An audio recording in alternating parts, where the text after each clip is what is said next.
Welcome to the Salmon Runs YouTube. Enjoy the video.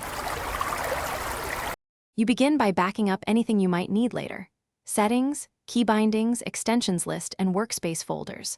Once you have backups, close Visual Studio Code and verify no VS Code processes are running.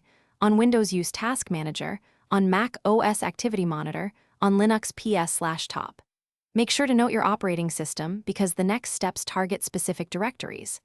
Now that processes are stopped and backups saved, you will remove application files, user data, and caches in the correct order to avoid leftovers. Next, delete the user data directories where settings, key bindings, snippets, and state live. This is the key to removing personalized data. Then remove the extensions folder to purge all installed extensions and their on-disk state. This step ensures no extension metadata remains. Also clear caches, workspace storage, and log files in the application support path so temporary state and previous session info are wiped. As you remove these, verify paths carefully to avoid deleting unrelated files and keep your backups accessible. Finally, uninstall Visual Studio Code using your OS method.